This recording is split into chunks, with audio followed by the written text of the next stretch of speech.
Dora est devenue aveugle le jour où sa belle-mère a plongé 2 doigts dans ses yeux. Sa voix mélodieuse avait fait tomber amoureux d'elle un dieu de la rivière. La mère de Dora est décédée lorsqu'elle avait 12 ans, la laissant avec son père, qui est également mort 1 an plus tard. Son père avait épousé sa mère et sa seconde femme à quelques mois d'intervalle, et Dora avait une demi-sœur qui était plus âgée qu'elle de quelques mois. Dora était maltraitée par sa belle-mère et ses enfants, et elle était la seule à s'occuper des tâches ménagères sans l'aide de personne. L'une des choses qu'elle aimait le plus faire était d'aller à la rivière pour chercher de l'eau. Là-bas, elle composait des chansons sur sa situation et les chantait avec joie, mais souvent avec douleur. Elle s'était tellement habituée à la rivière qu'elle s'y faufilait parfois juste pour chanter, car chaque fois que sa belle-mère la surprenait en train de chanter autour de la maison, elle subissait toujours une double punition. Après avoir chanté, elle retournait discrètement à la maison pour terminer ses corvées. Un jour, Dora a été battue jusqu'à en perdre connaissance pour ne pas avoir nettoyé la chambre de sa belle-mère, car elle était occupée avec d'autres tâches ménagères. Elle avait besoin d'exprimer ce qu'elle ressentait dans une chanson, alors elle s'est faufilée hors de la maison pendant que sa belle-mère cuisinait, pensant qu'elle reviendrait rapidement. Cependant, elle a été retardée par un beau chasseur qu'elle a rencontré près de la rivière. Il appréciait tellement sa chanson qu'il a fait un feu et rôti sa prise pour qu'ils puissent manger ensemble sur place. Lorsque Dora s'est souvenue qu'elle avait quelque chose sur le feu, il était déjà très tard. Elle a couru jusqu'à la maison, mais en arrivant à la cuisine, elle a découvert que la nourriture dans la marmite avait disparu, ne laissant que la partie brûlée. Avec les 2 mains sur la tête, Dora a commencé à pleurer. Sa belle-mère, en la voyant, est sortie de la maison avec une canne, a plongé 2 doigts dans les yeux de Dora et l'a ensuite battue sans pitié. Après cette agression, Dora ne pouvait plus rien voir. Elle est devenue aveugle et n'était plus autorisée à faire quoi que ce soit, même pas à manger. Tout ce qu'elle faisait, c'était s'asseoir à côté de la maison, trempée de larmes, pendant la journée, et la nuit, elle trouvait son chemin pour rentrer chez elle et dormir. Le petit-fils du voisin venait chaque jour lui apporter de la nourriture sans que sa belle-mère ne s'en aperçoive. Un jour, Dora a dû le supplier de l'emmener à la rivière. Quand il l'a fait, elle lui a demandé de retourner à la maison et de revenir plus tard pour la ramener. Dora pouvait sentir la sérénité, alors elle a réussi à s'asseoir près de la rivière et à déverser son cœur dans une chanson.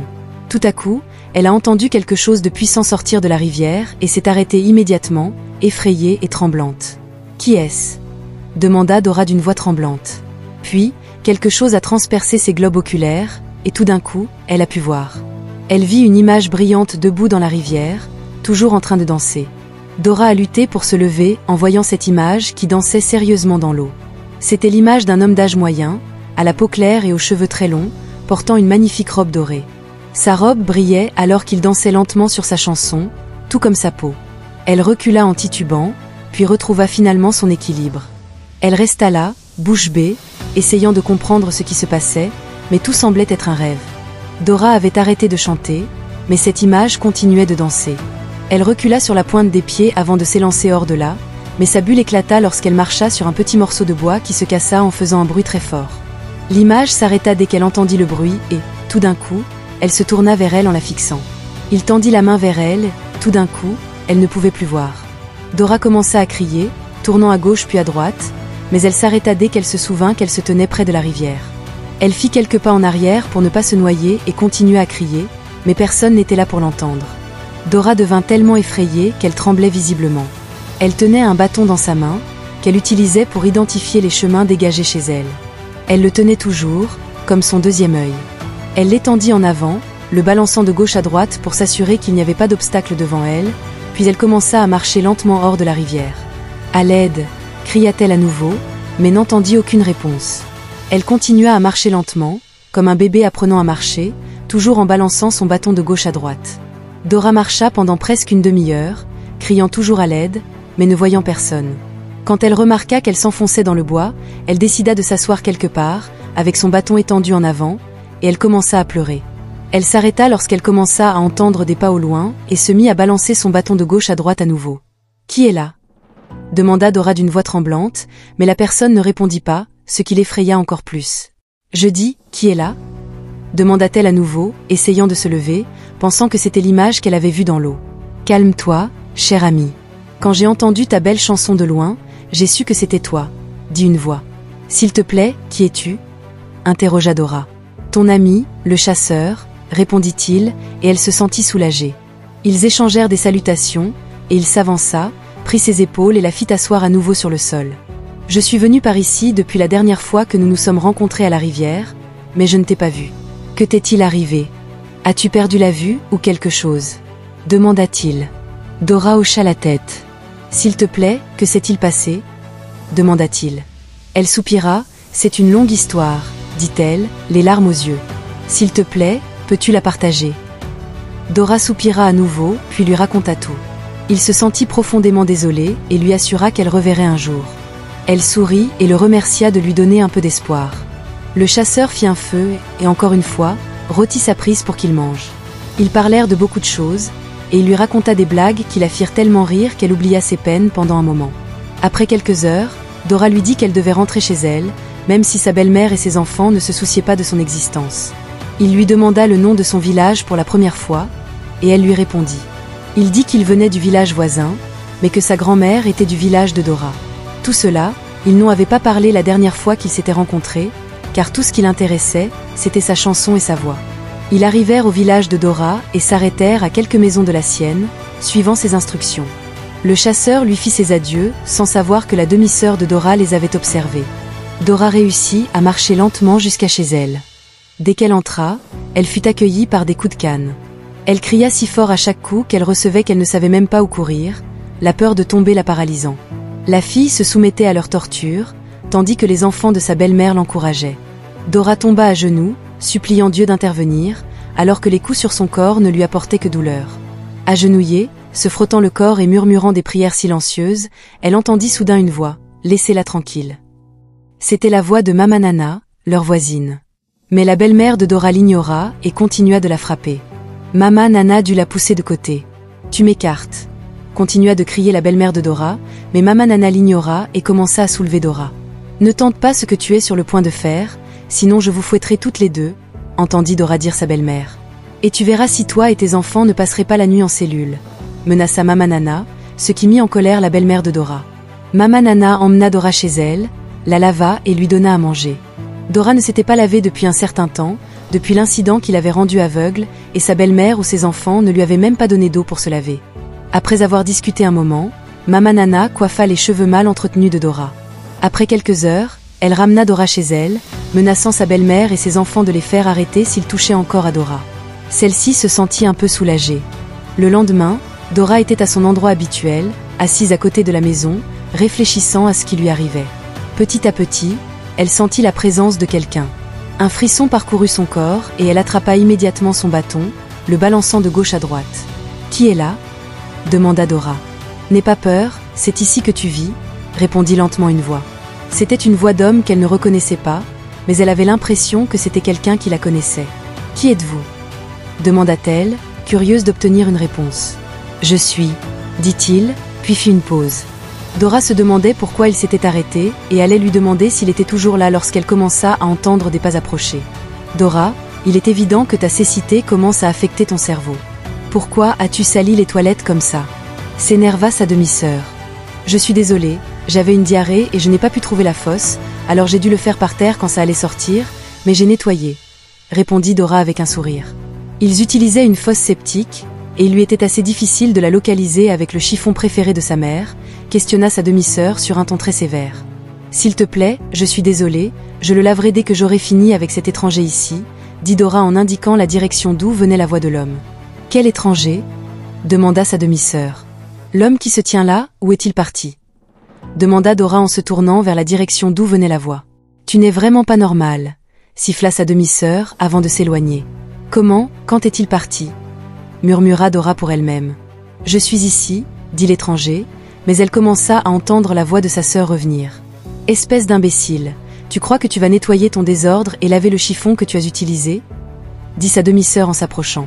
Elle s'approcha et frotta le visage de Dora avec le chiffon qu'elle avait utilisé pour nettoyer son désordre. Dora ne savait pas que c'était le chiffon préféré de sa belle-mère. Lorsqu'elle l'avait utilisé, elle pensait que c'était un de ses vêtements laissés sur la corde à linge, car elle l'avait pris là et, après avoir fini, elle l'avait jeté dans le buisson. « J'espère que tu aimes l'odeur de ton propre désordre », questionna sa demi-sœur avant de siffler et de s'éloigner à nouveau. Le visage de Dora sentait si mauvais qu'elle commença à vomir et se mit à pleurer. « Qui est-elle » demanda l'étranger. « Vous êtes toujours là, s'il vous plaît, qui êtes-vous » réussit-elle à demander en pleurant. « Je m'appelle Néon, » répondit-il. Qui est-elle? Redemanda-t-elle. Néon, d'où? Demanda Dora. Eh bien, c'est ma demi-sœur, ajouta-t-elle en se nettoyant le visage avec le vêtement qu'elle portait. Néon soupira. Vous ne m'avez pas répondu, insista Dora entre deux larmes. Puis ses demi-frères et sœurs approchèrent en riant très fort. Dora était déjà si effrayée, pensant qu'il venait vers elle. S'il vous plaît, laissez-la tranquille, allons à la rivière avant que maman ne revienne, dit l'un d'eux. Dieu merci, murmura Dora pour elle-même. Après leur départ, Dora demanda à l'étranger encore une fois d'où il venait, mais il n'eut pas de réponse. Ce fut lorsqu'elle demanda plusieurs fois sans réponse qu'elle comprit qu'il était parti. Ses demi-frères et sœurs revinrent environ 1 heure plus tard, racontant à leur mère, qui était déjà revenue, ce qu'ils avaient vu de mystérieux à la rivière. La rivière d'où les villageois puisaient de l'eau, même avant leur naissance, s'était soudainement asséchée sous leurs yeux. Comment la rivière peut-elle simplement s'assécher comme ça? Demanda Dora, mais aucun d'entre eux ne se soucia de répondre. Ils revinrent environ 1 heure plus tard, se lamentant sérieusement. Leur mère leur demanda s'ils avaient commis une atrocité près de la rivière qui aurait causé son assèchement, mais ils répondirent qu'ils n'avaient rien fait de tel. Alors comment se fait-il que d'autres personnes voient encore la rivière et puissent y puiser de l'eau, mais pas nous? Y a-t-il quelque chose que vous ne me dites pas, les enfants? Je suis fichue, continua de se lamenter la belle-mère de Dora jusqu'à ce qu'elle éclate en sanglots. Dora devint très effrayée et confuse. Est-ce que les dieux sont en colère contre nous ou quoi? Demanda-t-elle de manière rhétorique. Quelqu'un peut-il me parler, s'il vous plaît? Que se passe-t-il? Insista-t-elle, mais ils l'ignorèrent tous. Les villageois commencèrent à se rassembler en grand nombre dans leur cour pour confirmer la rumeur qui circulait déjà dans le village. La belle-mère de Dora et ses enfants n'arrêtaient pas d'expliquer à tout le monde ce qui s'était passé et ce qui se passait. Plus tard, le roi de leur village convoqua la belle-mère de Dora et ses enfants, et ils se rendirent au palais, laissant Dora seule à la maison. À leur retour, ils restèrent muets, sans dire un mot à Dora. Le lendemain, le fils de leur voisin rendit visite à Dora et lui raconta que le prêtre en chef avait demandé à sa belle-mère et à ses enfants de ne plus jamais s'approcher de la rivière. Il leur avait également dit que sa belle-mère devait changer de comportement, car ils avaient offensé le dieu de l'eau. La seule façon d'éviter d'attirer davantage sa colère était de rester loin de la rivière. En conséquence, la belle-mère de Dora et ses enfants commencèrent à se rendre au village voisin pour puiser de l'eau. Ils étaient les seuls dans le village à ne pas oser s'approcher de la rivière à cause de ce qui s'était passé, ce qui rendit les choses extrêmement difficiles pour Dora. Auparavant, ils avaient l'habitude de lui apporter une petite tasse d'eau à boire tout au long de la journée, mais lorsqu'ils commencèrent à aller au village voisin pour se ravitailler, plus personne ne s'occupait d'elle. Dora commença alors à aller chez leurs voisins pour demander de l'eau. Un jour, alors qu'elle était très assoiffée, aucun de leurs voisins n'était présent. Elle continua à errer dans le voisinage, en pleurant et en balançant son bâton de gauche à droite, criant à tue-tête pour obtenir de l'eau. Cependant, elle était certaine que sa belle-mère avait endoctriné les autres, qui l'entendirent mais refusèrent de lui donner de l'eau. Elle erra jusqu'à se perdre, jusqu'à ce qu'un bon samaritain la ramène chez elle. « Depuis combien de temps es-tu aveugle ?» lui demanda-t-il en la faisant asseoir sur son tapis. « Depuis quelques mois, » répondit Dora en essuyant ses larmes avec l'ourlet de son vêtement. « Et si je t'emmenais quelque part où tu pourrais retrouver la vue ?» lui demanda-t-il en lui caressant les cheveux. Mais elle retira immédiatement sa tête. « Je ne sais même pas qui vous êtes, » dit Dora en s'asseyant. « C'est moi, Néon. »« Attendez, c'est vous qui étiez venu ici l'autre jour ?» demanda Dora en pointant dans sa direction. « Attendez, êtes-vous invisible? Comment se fait-il que ma sœur ne vous ait pas vu? »« Tu as raison, et non, je ne suis pas invisible. Elle est simplement aveugle de l'intérieur, » dit-il. « D'où venez-vous exactement, et comment et quand êtes-vous parti d'ici l'autre jour ?» questionna Dora. « Tu le sauras bientôt. Viens, allons-y, laisse-moi t'emmener là où tu retrouveras la vue, » dit-il. En entendant cela, Dora se leva. « Vraiment ?» demanda-t-elle. Mais il l'aida à se lever et ils partirent ensemble, lui tenant une de ses mains. « Mais où allons-nous? Puis-je te faire confiance ?»« Nous y sommes presque, et oui, tu peux me faire confiance, » dit-il avec assurance. Dora n'avait pas peur de le suivre là où il l'emmenait pour retrouver la vue. Tout ce qu'elle voulait, c'était retrouver la vue. Ils arrivèrent enfin dans un endroit frais, calme et serein. « Attends, est-ce la rivière ?» demanda Dora. « Tu as raison, » répondit Néon. Dora allait lui demander ce qu'il faisait là lorsqu'elle sentit des éclaboussures d'eau sur son visage. Tout à coup, quelque chose pénétra dans ses yeux et elle put voir à nouveau. « Ce n'est pas possible, je vois, s'écria Dora à tue-tête. Puis elle se souvint d'eux qui l'avaient amenée là. Elle se tourna dans sa direction pour le remercier, mais elle ne vit personne. Dora regarda à gauche, puis à droite, devant et derrière, mais elle ne trouva personne. « Tu es là ? Allô ?» appela-t-elle, mais il n'y avait aucun signe de lui. Elle fit même le tour de la rivière, mais il n'y avait toujours aucune trace de lui. Elle s'arrêta un moment, surprise. Comment pouvait-il disparaître soudainement dans les airs comme ça? Le mystère resta irrésolu pour elle alors qu'elle rentra finalement chez elle. À son arrivée, sa belle-mère et ses enfants étaient assis devant la maison en train de manger. L'un des enfants éclata de rire dès qu'il vit Dora. « Quelqu'un a jeté ton bâton, je suppose ?» questionna sa demi-sœur en riant. « Viens, trouve vite ta place habituelle ou entre dans la maison, ta présence m'énerve, » dit sa belle-mère avant de prendre une cuillerée de ce qu'elle mangeait. Dora entra dans la maison, marchant majestueusement devant eux. Sa belle-mère lâcha inconsciemment la cuillère qu'elle avait en main, tandis que les mâchoires de ses enfants s'abaissèrent de stupeur. « Reviens ici » dit sa belle-mère, et Dora fit quelques pas en arrière, se tenant maintenant devant eux. « Maman » demanda Dora en la regardant. « Tu peux me voir » demanda sa belle-mère en agitant la main. « Oui, je peux. Que suis-je en train de faire » insista-t-elle en agitant la main. « Tu agites la main. Quelqu'un a emmené cette fille chez un dibia, un docteur traditionnel, dit son demi-frère en se levant. « Comment ça » demanda sa demi-sœur, qui avait presque le même âge que Dora. « Un étranger est venu il y a quelque temps et m'a emmené à la rivière. C'est là que j'ai retrouvé la vue, » expliqua Dora. « Quelle rivière ? Tu parles de la rivière de notre village » demanda sa belle-mère en hochant la tête. « Tu veux dire que tu as vu la rivière avec de l'eau de tes propres yeux » demanda-t-elle encore. Dora hocha à nouveau la tête. « Mais qui t'a emmené ? Je ne le connais pas et sa voix ne m'était pas familière. »« Entre à l'intérieur » dit sa belle-mère en détournant le regard. Quelques minutes plus tard, elle rappela Dora. « Va à la rivière et rapporte de l'eau » ordonna-t-elle. « Mon ami va chercher un récipient et rapporter de l'eau de la rivière. Tu penses que cette vue que tu as retrouvée n'est pas pour un but ? Puisque mes enfants et moi ne pouvons pas voir la rivière, c'est toi qui iras chercher l'eau. » Ses enfants se frottèrent les mains en riant. Dora se retourna et entra lentement dans la maison, prit un récipient, puis se dirigea vers la rivière. Elle se sentait si mal qu'elle pleura en chemin. Elle s'assit près de la rivière et commença à chanter, versant des larmes et racontant à la rivière ce qui s'était passé dans une chanson. Tout à coup, elle entendit un bruit venant de la rivière, comme si quelque chose en sortait. Elle s'arrêta et regarda, mais ne vit rien. Peut-être est-ce un gros poisson, pensa Dora, et elle continua de chanter. Après environ 1 heure, elle se pencha pour prendre son récipient d'eau quand elle aperçut un pêcheur au loin qui se dirigeait vers elle. « C'est toi ?» dit-elle en se levant. « Bonjour, cher ami » dit-il avec un sourire. « Bonjour, tu peux me voir ?» questionna-t-il. « Oui, je peux. Je ne connais toujours pas ton nom » répondit Dora. « Mon nom ?» demanda-t-il, et elle hocha la tête. « Mon nom est Odu. »« Oui, Odu » dit-il avec un sourire. « Tu n'es pas sûr de ton propre nom ?» demanda Dora en souriant. Mais il rit. « Waouh, je suis content de voir que tu as retrouvé la vue. Comment ce miracle s'est-il produit ?»